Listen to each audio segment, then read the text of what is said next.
ابو اسحاق نے بیان کہا کہ میں نے براء بن عازب رضی اللہ عنہ سے سنا، آپ بیان کرتے تھے کہ رسول کریم صلی اللہ علیہ وسلم نے جنگ احد کے موقع پر تیر اندازوں کے 50 آدمیوں کا افسر عبداللہ بن جبیر رضی اللہ عنہ کو بنایا۔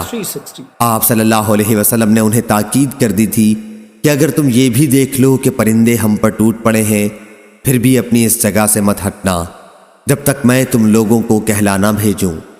اسی طرح اگر تم یہ دیکھو کہ کفار کو ہم نے شکست دے دی ہے اور انہیں پامال کر دیا ہے، پھر بھی یہاں سے نہ ٹلنا جب تک میں تمہیں خود بلا نہ بھیجوں۔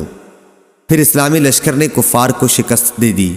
براء بن عازب رضی اللہ عنہ نے بیان کیا کہ اللہ کی قسم، میں نے مشرک عورتوں کو دیکھا کہ تیزی کے ساتھ بھاگ رہی تھیں، ان کے پازیب اور پنڈلیاں دکھائی دے رہی تھیں اور وہ اپنے کپڑوں کو اٹھائے ہوئے تھیں۔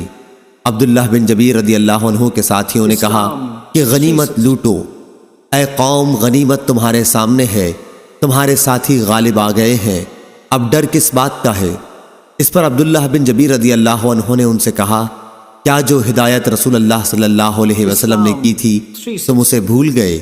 لیکن وہ لوگ اسی پر اڑے رہے کہ دوسرے اصحاب کے ساتھ غنیمت جمع کرنے میں شریک رہیں گے۔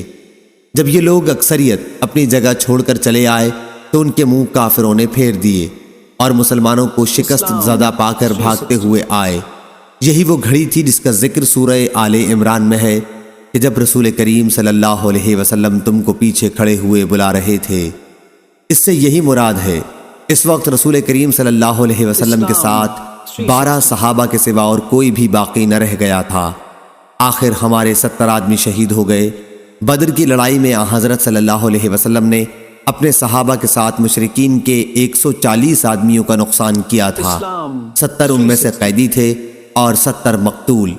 جب جنگ ختم ہو گئی تو ایک پہاڑ پر کھڑے ہو کر ابو سفیان نے کہا، کیا محمد صلی اللہ علیہ وسلم اپنی قوم کے ساتھ موجود ہیں؟ 3 مرتبہ انہوں نے یہی پوچھا، لیکن نبی کریم صلی اللہ علیہ وسلم نے جواب دینے سے منع فرما دیا تھا۔ پھر انہوں نے پوچھا، کیا ابن ابی قحافہ ابو بکر رضی اللہ عنہ اپنی قوم میں موجود ہیں؟ یہ سوال بھی 3 مرتبہ کیا۔